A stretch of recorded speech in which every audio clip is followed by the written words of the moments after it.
नमस्कार, इन खबर में आपका स्वागत है। मैं विद्याशंकर तिवारी हूँ। कोरोना ने पूरी दुनिया में कोहराम मचा रखा है। समझ में नहीं आ रहा है, आम आदमी तो वाकई में भौचक्का है कि इससे कैसे निपटे और अजीबोगरीब केसेज सामने आ रहे हैं। अभी जो एक सबसे लेटेस्ट वाकया सामने आया है, उससे उत्तर प्रदेश सरकार से लेकर के और कर्नाटक सरकार और वहाँ का स्वास्थ्य महकमा हिला हुआ है। दरअसल हुआ ये था कि एक बेंगलुरु का दंपति इटली हनीमून मनाने गया था। जब वो वापस लौटे तो उनकी जब टेस्टिंग की गई, थर्मल स्कैनिंग हुई, उसमें उसके पति को कोरोना पॉजिटिव पाया गया और कहते ये हैं कि महिला में भी पॉजिटिव मिला। दोनों को आइसोलेट कर दिया गया। बट इसी बीच क्या हुआ कि महिला उस आइसोलेशन में न रह करके और अचानक वहाँ से भाग निकली। बेंगलुरु से उसने दिल्ली के लिए फ़्लाइट पकड़ी और सीधे दिल्ली पहुंची। दिल्ली से फिर उसने ट्रेन पकड़ी और वो अपने मायके आगरा पहुंच गई। आगरा में वो अपने भरे पूरे परिवार के साथ रह रही थी। लेकिन बेंगलुरु में जैसे ही इस बात की जानकारी हुई कि महिला जो है बिना किसी को बताए ऐसे ऐसे मूव कर गई है, तो वहाँ के स्वास्थ्य महकमे के पैर तले ज़मीन खिसक गई। क्योंकि डर इस बात का नहीं है कि महिला भाग गई, डर इस बात का है कि जितने लोगों के संपर्क में आई, यानी कि जिस फ्लाइट से उसने यात्रा की, उस फ्लाइट में जितने यात्री थे, इसके बाद वो टैक्सी ली होगी, वहाँ से निकली होगी, फिर ट्रेन पकड़ी, ट्रेन में बैठी होगी, वहाँ से निकली होगी, फिर वहाँ आगरा अपने परिवार के पास पहुँची और जितने परिवार के सदस्य थे सब में कोरोना होने की आशंका बढ़ गई।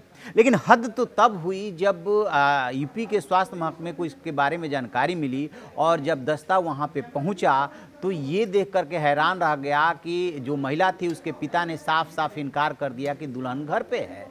यानी कि उन्होंने मना कर दिया। सबको पता था कि ऐसा ऐसा केस है, इसके बावजूद मना कर दिया गया। और उसके बाद मजिस्ट्रेट और पुलिस की मदद ली गई, फिर जो है छानबीन की गई और फिर महिला को आइसोलेट करके जो है ASN वहाँ का जो मेडिकल हॉस्पिटल है और मेडिकल कॉलेज भी है वहाँ पे भर्ती कराया गया है। और जितने भी लोगों के संपर्क में वहाँ परिवार के लोगों के आई थी उनको आइसोलेट किया गया। लेकिन अब सबसे बड़ा संकट ये है, जिस फ्लाइट में उसने यात्रा की थी, जिस ट्रेन में उसने यात्रा की थी, स्टेशन पर जब गई थी तो न जाने सैकड़ों लोगों के संपर्क में वो आई। उनमें से कितने संक्रमित हो गए, कितने प्रभावित हो गए, ये पता लगाना सबसे बड़ी चुनौती बन गया है। इस पूरे वाक़ये को दिल्ली के जो डिप्टी चीफ मिनिस्टर हैं मनीष सिसोदिया, उन्होंने जो है ट्वीट किया है और साथ में पूछा है कि कैसे कोरोना से निपटा जा सकता है। यदि ऐसे ही लोग व्यवहार करेंगे तो फिर क्या होगा। 130 करोड़ की आबादी है और ये जब एक से दूसरे में जा सकता है तो हम सब की जिम्मेदारी है कि यदि कोई ऐसा केस यानी डाउट भी होता है तो उसको आइसोलेट किया जाए और तत्काल जो है जो स्वास्थ्य महकमा है या जो व्यवस्था की गई है, इसके लिए स्पेशल टास्क फोर्स बनाई गई है, स्पेशल टीम बनाई गई है, उसका नंबर जारी किया गया है, उसको सूचित किया जाए।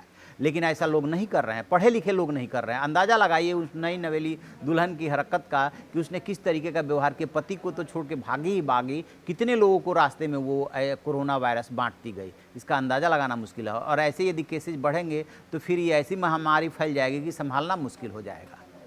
तो आप ऐसी खबरों के लिए देखते रहिए हमारा डिजिटल चैनल इन खबर। Thank you. इन खबर चैनल को सब्सक्राइब करें और बेल आइकन दबाना ना भूलें।